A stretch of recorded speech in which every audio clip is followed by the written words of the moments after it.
ہاں تراویح کا مسئلہ ٹھیک ہو گیا۔ دیکھیے حضرت عمر رضی اللہ تعالیٰ عنہ کے دور میں شروع کیے جانے والے اہتمام تراویح کو مستقل با جماعت پڑھنا، ہر مسجد میں پڑھنا، پورا مہینہ پڑھنا، مکمل قرآن مجید پڑھنا، نبی کریم صلی اللہ علیہ وسلم کے ارشاد کے مطابق خلفائے راشدین کی سنت پر عمل کرنا بھی ضروری ہے۔ تراویح نبی پاک صلی اللہ علیہ وسلم نے 3 دن جماعت سے پڑھائی، اس کے بعد چوتھے دن حضور نے جماعت سے نہیں پڑھائی۔ چوتھے دن نبی پاک صلی اللہ علیہ وسلم نے تراویح جماعت سے نہیں پڑھائی۔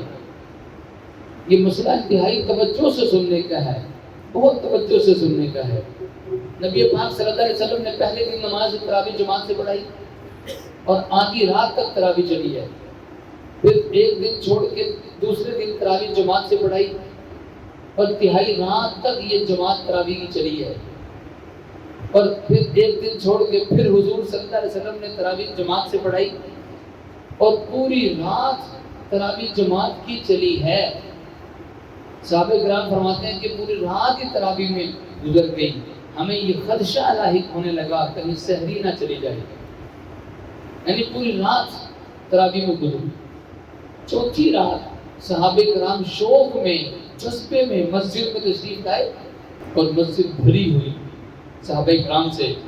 حضور صلی اللہ علیہ وسلم پھر چوتھے دن تراویح جماعت کے ساتھ پڑھانے کے لیے گھر سے تشریف نہیں لائے۔ صبح صحابہ کرام نے پوچھا خیریت تھی کہ رات آپ تشریف نہیں لائے؟ حضور صلی اللہ علیہ وسلم نے فرمایا کہ میں اس وجہ سے چوتھے دن تراویح پڑھانے کے لیے نہیں آیا، کہیں ایسا نہ ہو کہ تمہارے شوق کو دیکھ کر اللہ تراویح کو فرض نہ فرما دے، تمہارا شوق اور جذبہ اتنا کہیں ایسا نہ ہو کہ اللہ فرض کر دیں، میں اس لیے پھر پڑھانے کے لیے نہیں آیا۔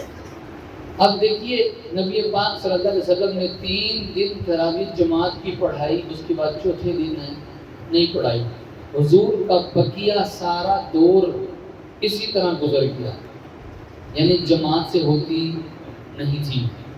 لوگ پڑھتے تھے، یہ نہیں کہ پڑھنے چھوڑ دی تھی، نہیں پڑھتے، اپنی پڑھتے تھے۔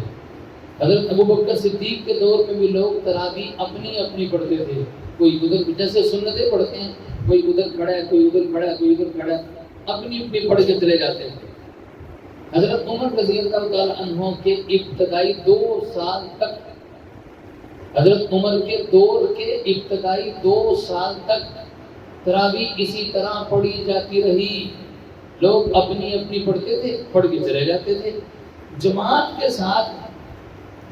ساتھ صدیق اکبر کے دور میں بھی نہیں ہوئی اور حضرت عمر رضی اللہ تعالی عنہ کے دور میں بھی 2 سال تک نہیں ہوئی۔ پھر حضرت عمر رضی اللہ تعالیٰ عنہ نے بعد میں آرڈر دیا، حکم جاری کر دیا کہ جس وجہ سے حضور صلی اللہ علیہ وسلم نے تراویح کی جماعت چھوڑی تھی، اب وہ خدشہ جو تھا نا وہ ختم ہو چکا، لیکن فرض نہ ہو جائے، وہ خدشہ ختم ہو گیا، لہذا اب جماعت کے ساتھ تراویح پڑھائی جائے، اب جماعت کے ساتھ تراویح پڑھائی جائے۔ وہ جو ایک خدشہ سا تھا کہ فرض نہ ہو جائے، وہ اب ختم ہو گیا۔ فرض ہونی ہوتی حضور کے زمانے میں ہو جاتی، دین پورا ہو چکا ہے، لہذا اب جماعت کے ساتھ پڑھی جائے۔ حضرت عمر رضی اللہ تعالیٰ عنہ نے حضرت ابی بن کعب رضی اللہ تعالیٰ عنہ کو امام بنایا اور بقیہ سارے صحابہ کرام کو پیچھے کھڑا کر دیا، بس بھئی اب ایک جماعت کے ساتھ تراویح ہو۔ حضرت ابی بن کعب رضی اللہ تعالیٰ عنہ قرآن کے قاری تھے، اچھا قرآن پڑھنے والے تھے، اس لیے ان کو مصلی پہ کھڑا کیا کہ جماعت آپ کروائیں۔ پیچھے سارے صحابہ کرام کھڑے، جماعت کے ساتھ تراویح پڑھی جا رہی ہے۔ تو پورا مہینہ جماعت کے ساتھ تراویح پڑھانے کا آرڈر کس نے کیا؟ بولو، پورا مہینہ جماعت کے ساتھ تراویح پڑھانے کا آرڈر کس نے کیا؟ حضرت عمر رضی اللہ تعالیٰ عنہ نے۔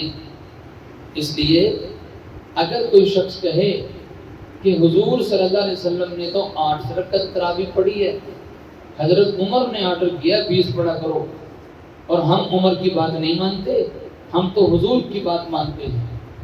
اگر کوئی کہے حضور نے تو 8 پڑھی ہیں، اور حضرت عمر رضی اللہ تعالیٰ عنہ نے 20 رکعت تراویح کا آرڈر کیا ہے کہ 20 پڑھا کرو، لہذا ہم کیوں عمر کی بات مانیں، ہم تو نبی کی مانیں گے اور ہم 8 پڑھیں گے۔ اگر کوئی شخص یوں کہے تو اس کو سمپل سا جواب دینا کہ پہلی بات تو یہ ہے کہ صحابی نبی کی مخالفت کر سکتا، وہ صحابی ہی نہیں ہے جو نبی کی مخالفت کرے۔ یہ کیسے ہو سکتا ہے؟ حضور نے 8 پڑھی ہیں، حضرت عمر نے آرڈر کر دیا تھا 20 کا، یہ تو مخالفت ہو رہی ہے حضور کی کہ حضور نے 8 پڑھی ہیں اور حضرت عمر نے 20 کا آرڈر کر دیا۔ یہ بات سمجھ آ رہی ہے؟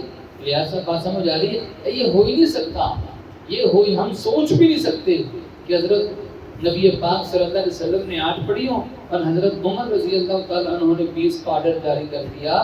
یہ صحابی ہیں، صحابی نبی کی مخالفت نہیں کر سکتے، اور چھوٹے صحابی نہیں، اعلیٰ درجے کے صحابی ہیں، یہ حضور کی مخالفت نہیں کر سکتے۔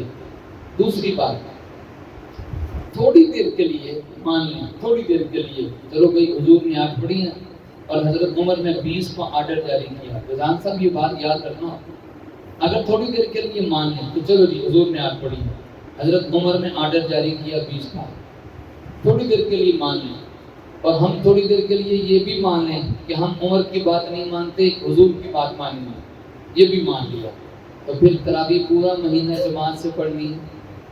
یہ بھی تو آرڈر عمر نے کیا تھا، بات سمجھ آئی؟ یہ بھی تو آرڈر عمر نے کیا تھا، پورا مہینہ جماعت کے ساتھ تراویح والا، اس لیے کہ حضور کے دور میں پورا مہینہ جماعت کے ساتھ کتنے دن ہوئی ہے؟ 3 دن ہوئی ہے۔ اچھا، پورا قرآن ختم کرنے والا آرڈر کس نے کیا تھا؟ حضرت عمر نے، لہذا پھر پورا قرآن بھی مکمل ہے نہ کیا جائے، کیونکہ یہ تو آرڈر عمر کا تھا اور عمر کی بات تو ماننی کوئی نہیں ہے، لہذا پورا قرآن بھی مکمل نہ کیا جائے۔ تو یہی بات کہاں پہ چل رہی ہے کہ حضرت عمر رضی اللہ تعالیٰ عنہ نے کون کون سے حکم جاری کیے تھے؟ اگر ہم ان سارے حکموں کو مانتے ہیں تو انہوں نے جو 20 تراویح والا آرڈر جاری کیا ہمیں وہ بھی ماننا چاہیے۔ پھر دیکھیے ذرا، اب سمجھ آئے گی بات۔ حضرت عمر رضی اللہ تعالیٰ عنہ کے دور میں شروع کیے جانے والے کام، تراویح کو مستقل با جماعت پڑھنا، ہر مسجد میں پڑھنا یعنی جماعت کے ساتھ، اور پورا مہینہ پڑھنا، مکمل قرآن مجید پڑھنا، یہ سارے آرڈر حضرت عمر نے جاری کیے ہیں۔ نبی کریم صلی اللہ علیہ وسلم کے ارشاد کے مطابق خلفائے راشدین کی سنت پر عمل کرنا بھی ضروری ہے۔